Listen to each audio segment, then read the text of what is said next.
Joining us now, Afghanistan veteran Lieutenant Colonel Worth Parker, Tim Miller, and Paul Rieckhoff are still with us. Colonel, I want to begin with you. Who are these Afghans? Colonel, can you hear me? I can. Can you hear me? Yeah, I can. Great. Who are these Afghans that are here under TPS? They are people that and family members thereof that fought alongside us for 20 years. They are Afghan interpreters. They are Afghan commandos. They are Afghans, well, not Afghan soldiers unless they got SIVs, but they are people who put themselves at risk on the day-to-day beside us and for us, and then subsequently we're left in the lurch. What would it mean to send them home? Well, I mean, I think that's a great question. The State Department says it's not safe for Americans to travel there. I have a hard time believing it would be safe to send someone who fought on our behalf there.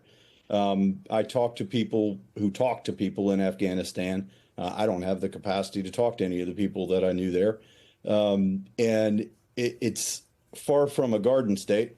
It's far from a place that's remotely like anything we recognize as a liberal democracy or even anywhere that I would want to live, much less visit.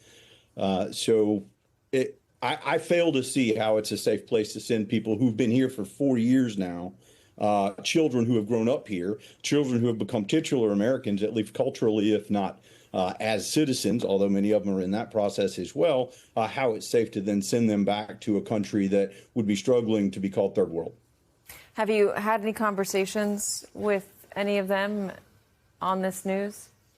I wrote a book about one of our interpreters, and he thankfully does have asylum, and one child who was born here as an American citizen.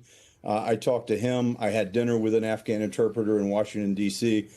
Just a few weeks ago. I mean, frankly, if you take an Uber in Washington, D.C., there's a better than average chance you're riding with somebody who fought alongside us for 4, 5, 10 years before coming here. And that's honestly one of my favorite things about going to D.C. is having those conversations.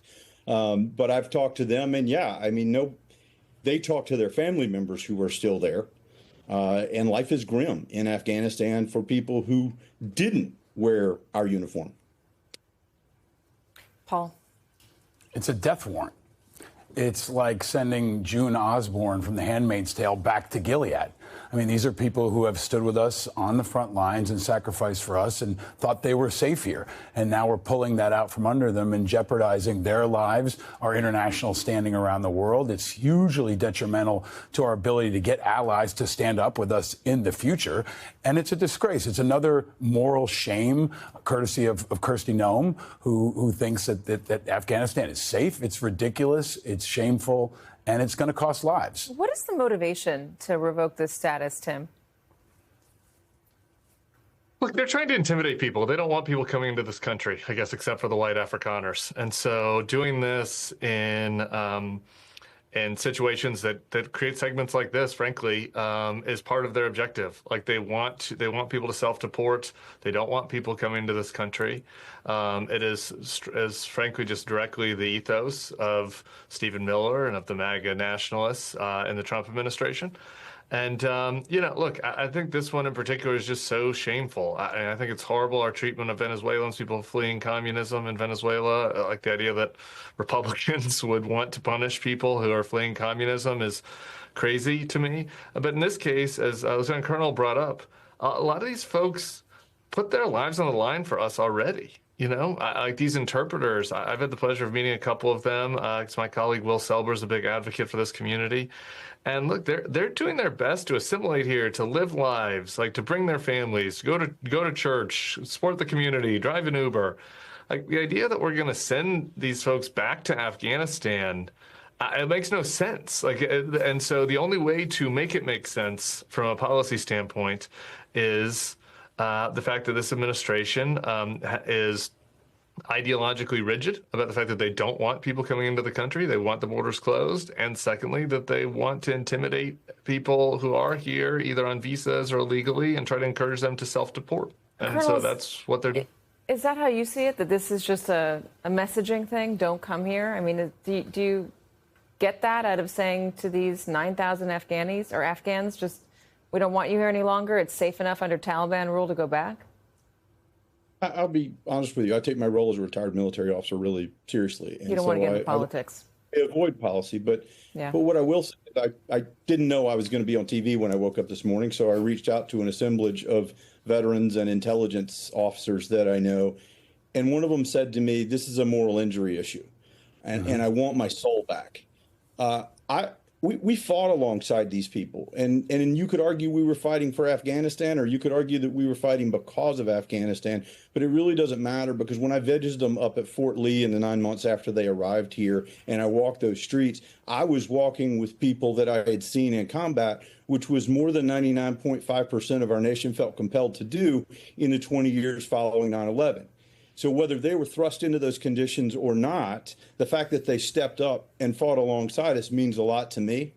Always faithful is a thing that means a lot to me. Never leave someone behind is a thing that means a lot to me. And so, when a guy I know to be a lifelong conservative says to me, "I want my soul back," that says something to me about the morality and the moral certainty involved in assisting people who came here under the belief that we were the great protector. What is the? And that we, I'm sorry, I keep interrupting you. What is the? It was such a big risk to fight alongside us in that moment. What was the promise that we offered to these Afghans to say, "Hey, listen, come to us. We help us fight the Taliban. Help us stabilize your country." Obviously, we didn't do a good job of that. But what was the deal we made with them? What was the incentive? the official incentive, I guess, would be the special immigrant visa program, under which if you served American forces or in direct support of American operations for 12 months, then you could qualify to apply for a special immigrant visa, which was an accelerated program to get you a visa to the United States.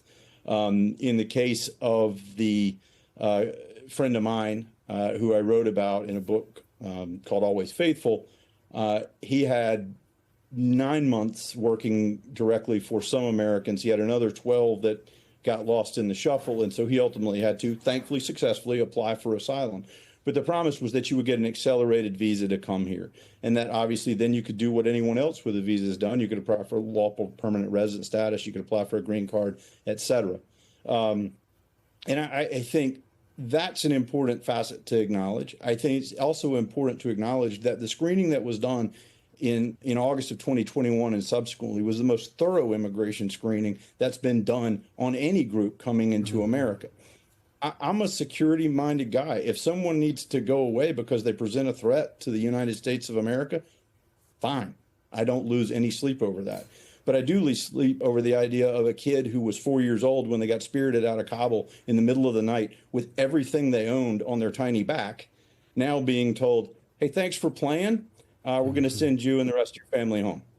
Why would the administration, Tim, exempt potentially, they're thinking about it, exempt Christians among this group? Are Christians facing a higher rate of persecution if they're going back? Well, I mean, certainly Christians are facing persecution if they're going back. So there's no doubt about that. I would think, though, again, to what others have been saying on here, Afghan interpreters who fought with us certainly also are going to face some real serious potential persecution and targeting. If they go back, people that helped us in any way are going to face that persecution. There has always been an advocacy for Christian refugees, and there are Republican, sort of interest groups, evangelical groups, pro-life groups that fight on behalf of Christian refugees in particular in the Middle East.